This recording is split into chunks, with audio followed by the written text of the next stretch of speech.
Welcome. This is Radio Pras.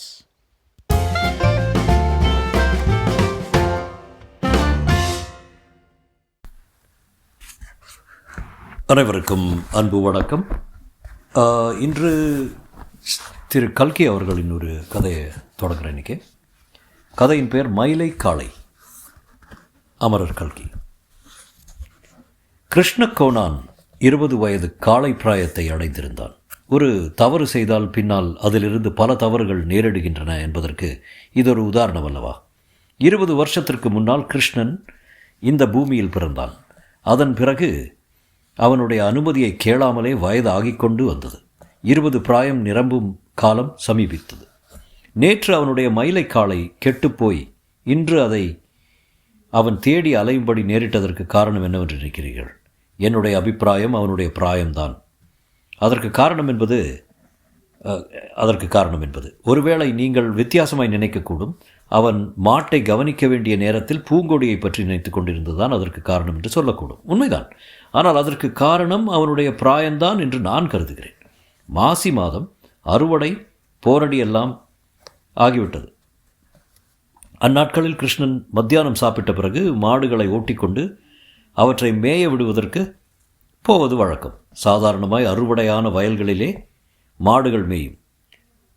லயன்கரை மேஸ்திரி எவனும் வரமாட்டான் என்று தோன்றுகிற சமயத்தில் கிருஷ்ணன் மாடுகளை ராஜன் வாய்க்காலுக்கு அப்பால் ஓட்டுவான். கொள்ளிடத்துக்கும் ராஜன் வாய்க்காலுக்கும் மத்தியில் உள்ள அடர்ந்த காட்டில் மாடுகள் மேயும். பொழுது சாய்வதற்குள் திரும்பி ஓட்டிக்கொண்டு வந்து விடுவான். நன்றாக இருட்டுவதற்கு முன் வீட்டுக்கு வராவிட்டால் அவனுடைய தாயார் ரொம்பவும் கவலைப்படுவாள். நேற்று வழக்கம் போல் அவன் மாடுகளை வயல்களில் மேயவிட்டு ராஜன் வாய்க்காலின் கரையில் உட்கார்ந்திருந்தான். பூங்கொடியின் மேல் ஞாபகம் போயிற்று. அவளை பார்த்தே 1 மாதம் இருக்கும். இப்போதெல்லாம் அவன் வெளியிலேயே வருவதில்லை. பாவம், நோயாளி மாமனுக்கு பணிவிடை செய்து கொண்டு வீட்டுக்குள்ளே அடைந்திருக்கிறாள். பெருமாள் கோனான் இன்னும் எத்தனை நாளைக்கு இப்படி செத்தும் சாகாமலும் கிடப்பான்? அவன் செத்து போனால் அப்புறம் பூங்கொடியின் கதி என்ன?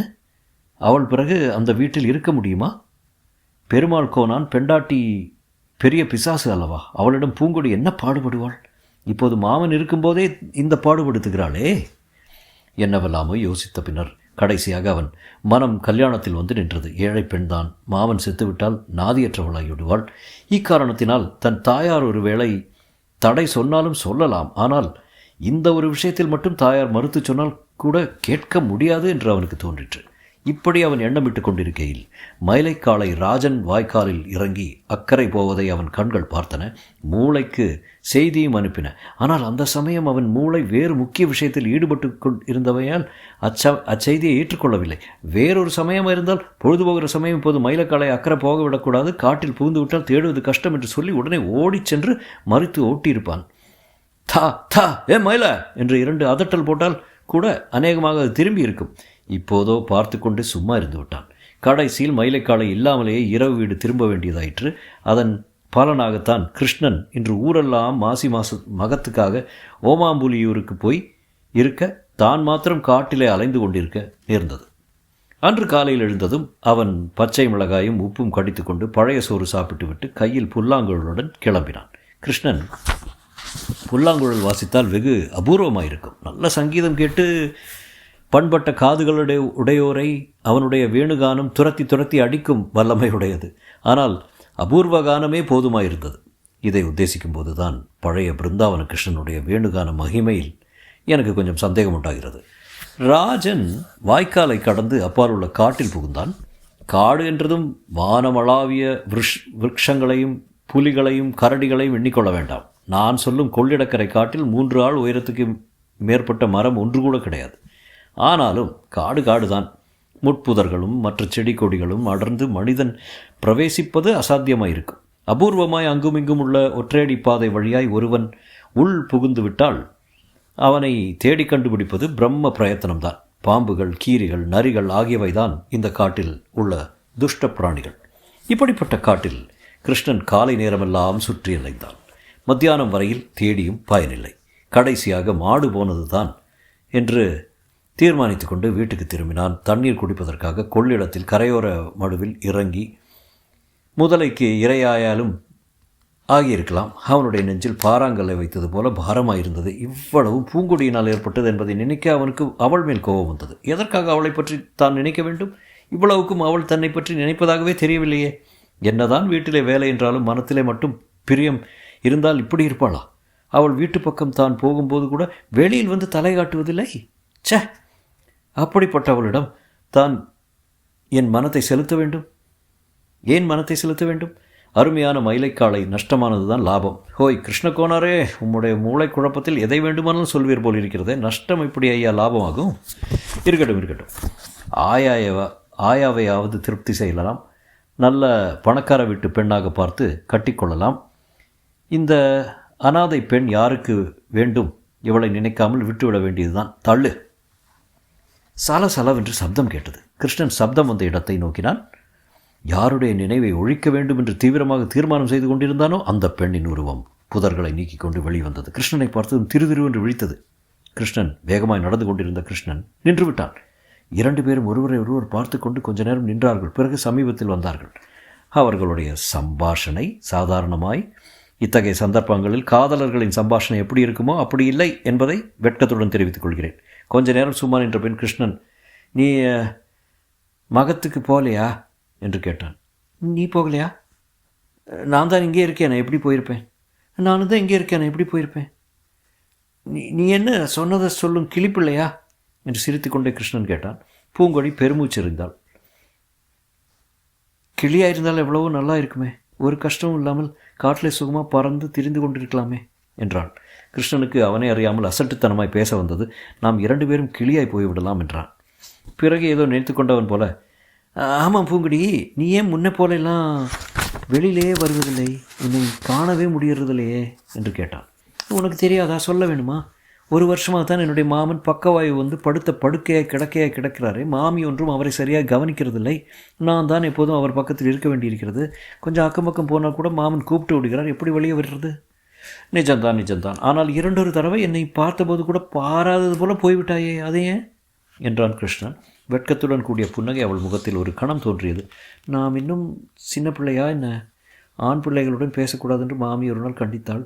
அவள் சொல்கிறது நியாயம்தானே, யாராவது ஏதாவது சொல்ல மாட்டார்களா என்றாள். இப்போது கிருஷ்ணன் உள்ளத்தில் ஒரு முக்கியமான கேள்வி எழுந்தது. இன்றைய தினம் பூங்கொடி எதற்காக இக்காட்டுக்கு வந்தாள்?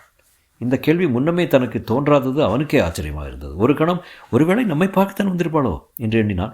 அந்த எண்ணமே அவன் உடம்பை ஒரு அங்குலம் பூரிக்க செய்தது. உடனே அப்படி இருக்க முடியாது என்று தெரிந்தது. தான் காட்டில் மயிலக்காளையை தேடுவது அவளுக்கு தெரிந்திருக்க இடமில்லை. மேலும் தன்னை பார்த்ததும் அப்படி திடுக்கிட்டு நின்றாலே ஏதோ மர்மம் இருக்க வேண்டும். ஆமா, இன்று எதற்காக காட்டுக்கு வந்தாய் என்று கேட்டான்.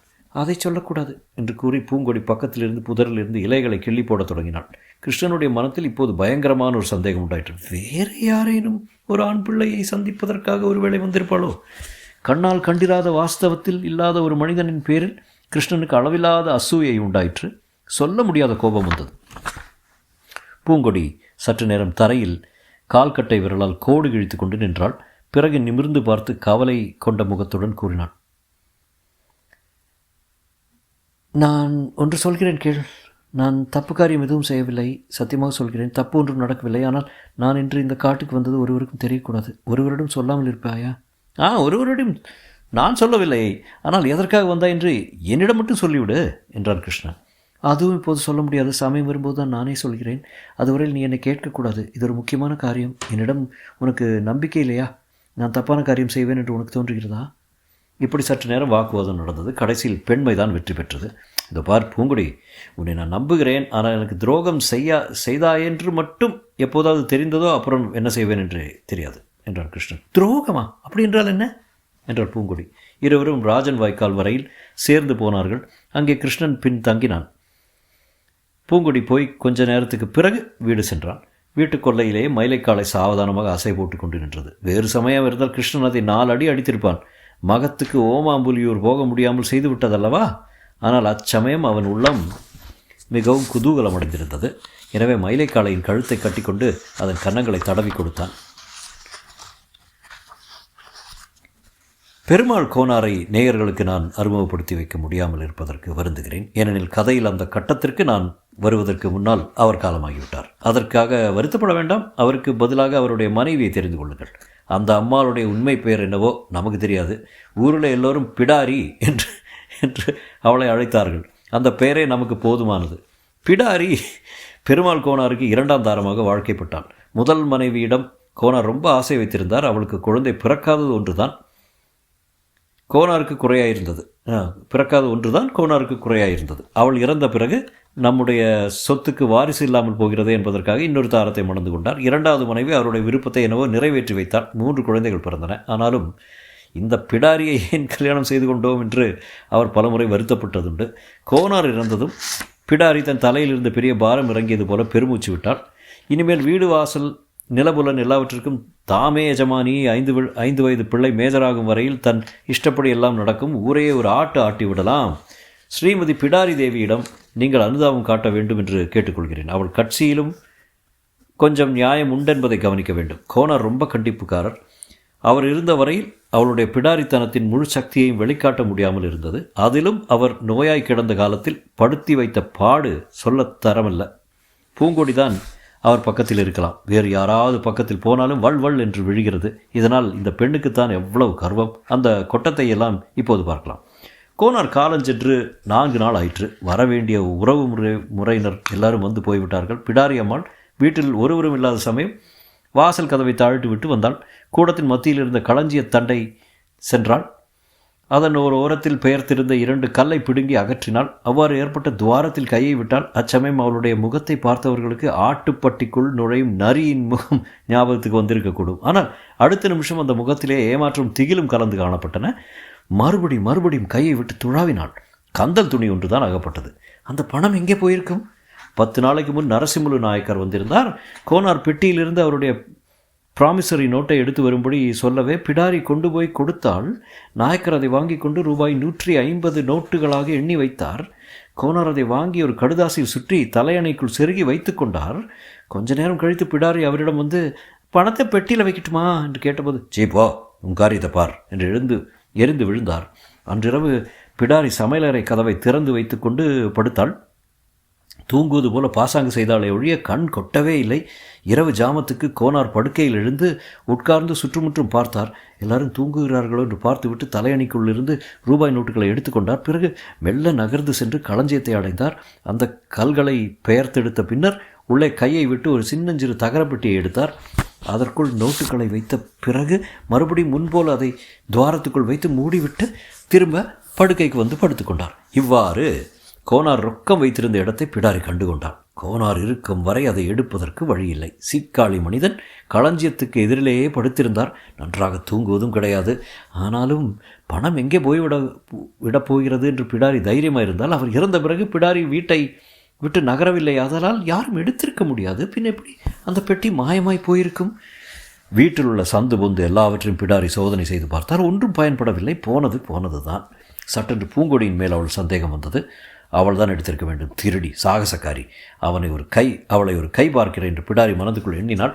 மறுநாள் பூங்குடியை கூப்பிட்டு இதோ பார், நிஜத்தை சொன்னேனால் பேசாமல் விட்டு விடுகிறேன். நீ ஏதாவது பணம் எடுத்தாயா என்று கேட்டாள். பூங்குடி அதற்கு நான் ஒருத்தர் பணம் எடுக்கவில்லை, பணத்தையும் எடுக்கவில்லை, பிரத்தியார் பணம் எனக்கு எதற்கு என்றாள். எவ்வளவோ நயத்திலும் பயத்திலும் கேட்டும் வேறு பதில் அவளிடமிருந்து வரவில்லை. கோனாருக்கு 16ஆம் நாள் சடங்கு முடிந்தது. அதற்கு மறுதினம் பிடாரி பூங்கொடியை கூப்பிட்டு அடியே இங்கே பாரு, நீ தான் பணத்தை எடுத்திருக்க வேண்டும். வேறு யாரும் திருடன் வந்து விடவில்லை. பணத்தை கொடுத்தாயோ இந்த வீட்டில் இருக்கலாம், இல்லாவிட்டால் வீட்டை விட்டு வெளியேறிவிடு என்றான். அப்படியே ஆகட்டும், நீ இப்படி சொல்ல வேண்டுமென்று காத்து கொண்டிருந்தேன். என் மாமன் இருந்த வீட்டில் அவர் இல்லாமல் கொஞ்ச நேரம் இருக்க சகிக்கவில்லை. இப்போதே போய்விடுகிறேன் என்றாள் பூங்கொடி. தொடரும்.